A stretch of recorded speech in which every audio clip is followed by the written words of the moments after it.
తాకట్లో ఉన్న మీ బంగారాన్ని విడిపించి ఆ రోజు ఆన్లైన్ రేటుకి కొంటాం. Sharma gold company. వాగర్థావివ సంపృక్తౌ వాగర్థ ప్రతిపత్తయే జగతః పితరౌ వందే పార్వతీ పరమేశ్వరౌ. ఆదిత్యాయ చ సోమాయ మంగళాయ బుధాయ చ గురుశుక్రశనిభ్యశ్చ రాహవే కేతవే నమః. శృంగేరి జగద్గురు పీఠాధిపతులకి, కంచి పీఠాధిపతులకి నమస్కారములు తెలియజేసుకుంటూ కార్యక్రమాన్ని ప్రారంభిద్దాం. వీక్షించేటువంటి ప్రేక్షకులకి ఒక చిన్న గమనిక. చాలామంది మనం చెప్పబోయేటువంటి ఈ రాశి ఫలాల గురించి తెలుసుకునే ముందు ఏ విధంగా చూసుకోవాలి అనేటువంటి విషయాన్ని శ్రద్ధగా గమనించలేకపోతున్నారు. కొంత అయోమయంలో ఉన్నట్టుగా కనిపిస్తుంది ఈ కామెంట్స్ రూపం ద్వారా చూస్తున్నట్లయితే. కాబట్టి సుస్పష్టముగా చెప్పదలుచుకున్నటువంటిది ఏంటి అని అంటే, మీ యొక్క జన్మ తేదీ రోజున ఉన్నటువంటి జన్మ నక్షత్రాన్ని బట్టి జన్మ రాశి ఉంటుంది. ఆ రాశి చెప్పబోయేటువంటి ఫలితాలు మాత్రమే మీకు ఆపాదించబడతాయి. చాలామంది చేసేటువంటి తప్పులు ఏమిటంటే, జన్మించిన డేటు మంత్ను బట్టి ఒక జొడాయిక్ సైన్ అనేటువంటిది ఉంటుంది. అది సన్ జొడాయిక్ సైన్. కాబట్టి దాన్ని బట్టి ఈ పేపర్లలో వచ్చేటువంటి వివరణలు దాన్ని బట్టి చూసుకుంటున్నారు. కాబట్టి సన్ జొడాయిక్ సైన్ కాకుండా మీ జన్మ నక్షత్రము, జన్మ రాశిని బట్టి చెప్పబడేటువంటి ఫలితాలని దృష్టిలో పెట్టుకోండి. అలాగే నక్షత్రము రాశి తెలియనటువంటి వాళ్ళు మీ యొక్క నామధేయము, మీ పేరులో వచ్చేటువంటి మొదటి అక్షరాన్ని బట్టి ఏ రాశికి సంబంధించింది అవుతుందో ఆ విధమైనటువంటి రాశిని ఫలితాలు కనుక చూసుకున్నట్లయితే మీకు తప్పకుండా అవన్నీ కూడా ఆపాదించబడతాయని చెప్పవచ్చు. ఈ మార్పుని గమనించగలరు. ఆగస్టు 3వ తారీఖు నుంచి 15వ తారీఖు వరకు ధనుస్సు రాశిలో జన్మించినటువంటి వారికి ఏ విధంగా ఉండబోతుందో తెలుసుకునే ప్రయత్నం చేద్దాం. ముఖ్యంగా ఈ రాశి వారికి తృతీయ స్థానంలో రాహువు, నవమ స్థానంలో కేతు యొక్క సంచార ప్రభావం వెరసి యోగదాయకంగా ఉండేటువంటి పరిస్థితి. అన్ని విధాలుగా సహాయ సహకారాలు ఉండడం, ముఖ్యంగా విద్యార్థులకి విదేశీయానం, విదేశీ విద్యకు సంబంధించి చేసే ప్రయత్నాల్లో అభివృద్ధి ఉండడం, కోరుకున్న చోట యూనివర్సిటీలో మీకు విద్యాభ్యాసం చేయడానికి అవకాశం కలగడం, ఇవన్నీ కూడాను జరిగిపోతాయని చెప్పవచ్చు. ఇక గురు సంచార ప్రభావము సంపూర్ణముగా యోగదాయకంగా ఉండేటువంటి పరిస్థితి. ఇతరుల యొక్క అనగా ముఖ్యంగా పెద్దల యొక్క సలహాలు సూచనలతో మీకున్నటువంటి పనులలో విజయాన్ని పొందే అవకాశము, ధనపరమైనటువంటి సమస్యల్ని పూర్తి చేసుకోవడం లాంటివన్నీ కూడాను జరుగుతాయి. వివాహం కావలసినటువంటి అబ్బాయిలకి అమ్మాయిలకి వివాహ సంబంధాలు నిశ్చయమవుతాయి. ఇక ప్రధానంగా చూసుకున్నట్లయితే శుక్రుడు కూడా ఈ యొక్క సప్తమ రాశి ప్రభావం చేత కొన్ని విషయాల్లో జాగ్రత్తలు పాటించాలి. ఏంటి? ముఖ్యంగా స్త్రీలతో వాగ్వివాదాలు, ఎక్కువగా మాటలు చేయకూడదు. ఈ సమయం అనుకూలంగా లేదు. ఇక దాంపత్యపరంగా చూసుకున్నట్లయితే దంపతుల మధ్య కొంత విభేదాలు వచ్చే మాట మనస్పర్ధలు వచ్చే అవకాశం ఉంది. కాబట్టి ఎక్కువగా మీరు వాగ్వివాదాలు జోలికి వెళ్లకుండా ఉంటే చాలా మంచిది. ఇక రవి అష్టమ స్థానంలో సంచారం చేస్తున్నటువంటి ఈ కారణం చేత ముఖ్యంగా ఏమవుతుంది, ఉద్యోగంలో కాస్త ఆందోళన, ఏదో జరిగిపోతుంది, నాకేదో కీడు జరుగుతుంది అనే ఆలోచన ఉద్యోగస్తుల్లో భయాందోళనలు ఉంటాయి. ఇక వ్యాపారస్తుల్లోనైతే ఆత్మవిశ్వాసంతో కాకుండా భయంతో మీరు వ్యాపారస్తులు వృత్తుల్లో మీరు పనిచేయాల్సినటువంటి పరిస్థితి గోచరమవుతుంది. ఇక బుధుడు అనుకూలంగా, స్థితి చేత అనుకూలంగా ఉన్నప్పటికీ కూడా ప్రధానంగా వక్రీకరించినటువంటి బుధగ్రహ ప్రభావము వలన ఇతరుల ద్వారా మీరు ఏదైతే ఆశించి పనులు కావాలనుకుంటారో అవి మీకు బ్రేక్ అవుతాయి. ముఖ్యంగా వ్యాపార భాగస్వాముల మధ్య పొరపచ్చాలు వచ్చే అవకాశం, ఇతరుల యొక్క ఆలోచనలకి ప్రభావితమై మీరు ధనాన్ని నష్టపోతారు. ముఖ్యంగా స్టాక్ మార్కెట్స్లలో పెట్టుబడులు పెట్టేటువంటి వాళ్ళు కానీ, వ్యాపారంలో అభివృద్ధి చేయాలనే ఆలోచన ఉన్నటువంటి వాళ్ళు ఈ ప్రస్తుత సమయం అనుకూలంగా లేదు కాబట్టి విరమించుకోండి. కాదని ముందు వెళితే ఆ బుధ సంచార ప్రభావం అనుకూలంగా లేని కారణం చేత తీసుకున్న నిర్ణయాలు మీకు అపజయాన్ని, కీడుని కలగజేస్తాయి. తద్వారా నష్టం అనేటువంటిది చవి చూడాల్సినటువంటి పరిస్థితి.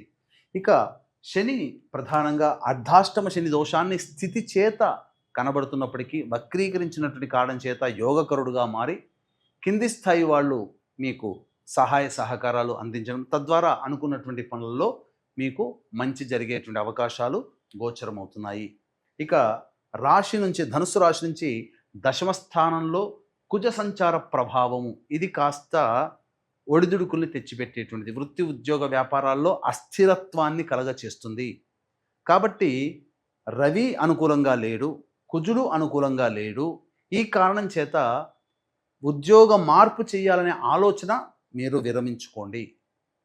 వేరే సంస్థలలో ఉద్యోగం అనేటువంటిది చేరినట్లయితే ఈ సమయం అనుకూలంగా లేని కారణం చేత అక్కడ ఒడిదుడుకులు ఎక్కువగా ఎదుర్కొనే పరిస్థితి, ఎక్కువ కాలం అక్కడ ఉండలేని పరిస్థితి గోచరమవుతుంది. నిరుద్యోగస్తులు మరి యొక్క మంచి రోజు కోసం, మంచి కాలం కోసం కొంతకాలము వేచి చూడక తప్పదు. అయినా కష్టపడి మీరు ముందడుగు వేసే ప్రయత్నం చేయండి. భవిష్యత్తు విజయం మీదే అవుతుందని చెప్పొచ్చు. ఏ తర్వాత చెప్పొచ్చేది ఏమిటంటే సాధారణమైనటువంటి ఫలితాలు మీకు కలుగుతాయి. రాష్ట్రాధిపతి ఒక్కడే బలంగా కనిపిస్తున్నాడు కావున జాగ్రత్తలు. ఇటు గురువు శని యోగదాయకంగా మారుతున్నారు. మిగతా గ్రహాలన్నీ కూడాను అతి సాధారణమైన ఫలితాలు ఇస్తున్నాయి. కాబట్టి జాగ్రత్తగా ఆత్మవిశ్వాసంతో ముందడుగు వేసే ప్రయత్నం చేయండి. ఈ రాశిలో జన్మించినటువంటి మహిళలకి కొంత భంగపాటు తప్పదు. అనుకున్నది ఒకటి, జరిగేది ఒకటిగా ఉంటుంది. మిమ్మల్ని గౌరవించే వాళ్ళు మిమ్మల్ని పట్టించుకోలేకపోతారు. కావున కొన్ని సమస్యలు అనేటువంటి తలెత్తుతాయి. ధనపరమైన సమస్యలు ఉంటాయి కాబట్టి జాగ్రత్తలు పాటించండి. ఇతరులకి మాట రూపంలో కానీ, వాగ్దాన రూపంలో కానీ, సంతక రూపంలో కానీ చేసేటప్పుడు మీరు 1కి 10 సార్లు ఆలోచించి కానీ నిర్ణయం తీసుకోండి. ఎందుకంటే భవిష్యత్తులో అది మీకు అడ్డంకిగా, ఇబ్బందిగా మారే అవకాశం గోచరమవుతుంది. ఏది ఏమైనప్పటికీ కూడాను ఈ రాశిలో జన్మించినటువంటి మహిళలకి మంచి ఫలితాలే కలుగుతాయి. వివాహం కావాల్సిన అమ్మాయిలకి, అబ్బాయిలకి వివాహం జరుగుతుంది. విద్యార్థులకి బాగుంటుంది. ఉద్యోగస్తులు మాత్రం కాస్త ఒళ్ళు దగ్గర పెట్టుకొని పనిచేయాల్సినటువంటి పరిస్థితి అని చెప్పవచ్చు. సంతానం కోసం ఎదురు చూసేటువంటి దంపతులకి ఇది శుభ పరిణామం. గర్భధారణ జరిగినటువంటి మహిళలకి మంచి చక్కటి వార్త వింటారు. అన్ని విధాలుగా యోగదాయకంగా ఉంటుందని చెప్పవచ్చు. ఇక వీక్షించేటువంటి ప్రేక్షకులు కూడా గమనిక, ఈ యొక్క వరలక్ష్మీ వ్రతము శ్రావణ లక్ష్మీ పౌర్ణమి ఘడియలు వచ్చిన రోజు ఆగస్టు 8 అత్యంత అరుదుగా ఈ సంయోగం కలుగుతుంది. ఇటువంటి రోజున మీ జాతకరీత్యా కలుగు విద్య, వివాహ సమస్యలు, దాంపత్య సమస్యలు, అనారోగ్య సమస్యలు, వ్యాపార సమస్యలు, ఆర్థికపరమైన సమస్యలతో సతమతమవుతున్నటువంటి వారి కోసం, మరియు మేష, మిథున, కర్కాటక, సింహ, కన్య, వృశ్చిక, ధనస్సు, కుంభమీన రాశుల్లో జన్మించినటువంటి వారికి శనిదోష నివారణార్థమై సర్వదోష నివారణ పూజలు, హోమాలతో పాటుగా వరలక్ష్మీ వ్రతము మరియు శ్రావణ పౌర్ణమి కలిసిన అద్భుతమైన రోజు. ఆ రోజున దశమహావిద్యలలో చివరిదైనటువంటి కమలాత్మికాదేవి హోమముతో పాటుగా షోడశ లక్ష్మీ దేవతల యొక్క హోమాలతో పాటు లక్ష్మీ మూలమంత్ర సంపుటిత లక్ష్మీ సూక్త హోమాలు అనేటువంటివి జరిపించడం జరుగుతుంది. ఈ కార్యక్రమంలో నమోదు చేసుకున్నటువంటి వారికి తామర మాల మీకు అందివ్వడం జరుగుతుంది. అలాగే రాత్రి 9 గంటలకి ప్రారంభమవుతుంది కాబట్టి సాయంత్రం 6 గంటల లోపల వరలక్ష్మీ వ్రతము చేసుకునే ప్రతి మహిళ లక్ష్మీ అనుగ్రహం కోసం ఈ కార్యక్రమంలో నమోదు చేసుకుంటే తప్పకుండా దైవానుగ్రహం కలుగుతుందని చెప్పవచ్చు. ఇక 3వ తారీఖు నుంచి 15వ తారీఖు వరకు దైనందిన కార్యక్రమాల్లో, రోజువారీ కార్యక్రమాల్లో ఆదాయము, ఖర్చు, మంచి చెడు ఏ విధంగా ఉండబోతుందో తెలుసుకుందాం. ముఖ్యంగా 3, 4, 5 తేదీలలో అనవసరమైనటువంటి వృధా ప్రయాణాలు జరిగే అవకాశం ఉంటుంది. ప్రశాంతత లోపిస్తుంది. ప్రతి పనులలో కొంత అడ్డంకులు అనేటువంటి కలగక తప్పదు. అలాగే సరిగ్గా టైంకి భోజనం చేయలేకపోవడము, అలాగే నిద్ర పట్టకపోవడం, మానసికంగా ఆందోళనగా ఉండే సమయం అని చెప్పవచ్చు. ఖర్చులు కూడా అధికంగా ఉంటాయి. 6, 7 తారీఖుల్లో ఖర్చుకు మించిన ఆదాయం లభించడం, విందులు వినోదాలు, కుటుంబ సభ్యులతో ఆనందంగా పాల్గొనడం, ఒక బాధ్యతలని కంప్లీట్ చేసుకున్నామనే సంతృప్తితో జీవితాన్ని గడుపుతారు. 8, 9 తేదీలలో మీ కుటుంబ సభ్యులతో వాగ్వివాదాలు జరుగుతాయి. జాగ్రత్తగా ఉండండి. అలాగే మనస్సు ప్రశాంతంగా ఉండదు. అంతేకాకుండా అనవసరమైనటువంటి ఖర్చులు కూడా చేయాల్సినటువంటి పరిస్థితి గోచరమవుతుంది. ఇక 10, 11, 12, 13, 14 ఈ తేదీలలో ప్రశాంతత లేని జీవితాన్ని గడుపుతూ యోగాన్ని పొందగలిగేటువంటి పరిస్థితి, ఖర్చుకు మించిన ఆదాయం లభిస్తుంది. తద్వారా ఆనందకరంగా జీవిస్తారు. వాహనాన్ని నడిపేటప్పుడు 13, 14 తేదీల్లో జాగ్రత్తలు పాటించాలి. తల్లిగారి ఆరోగ్యం పట్ల శ్రద్ధ వహించాలి. గృహ మరమ్మతులు, వాహన మరమ్మతులకి 13, 14 తేదీల్లో ఖర్చులు అధికమవుతాయి. 15వ తారీఖు రోజున మీ ఆరోగ్యం పట్ల శ్రద్ధ వహించాల్సినటువంటి పరిస్థితి, ఖర్చులు కూడా అధికంగా ఉంటాయి. ఆ రోజు వృధా కాలయాపన జరుగుతుంది. ఏ తర్వాత చెప్పొచ్చేది ఏంటంటే 3, 4, 5, 13, 14 తేదీల్లో ఖర్చులు అధికంగా ఉంటాయి. కావున జాగ్రత్తలు పాటించండి. ఈ యొక్క ధనుస్సు రాశిలో జన్మించినటువంటి వారికి మిశ్రమమైనటువంటి ఫలితాలు ఈ 3 ఆగస్టు నుంచి 15 ఆగస్టు వరకు గోచరమవుతున్నాయి. దైవానుగ్రహం తప్పనిసరి.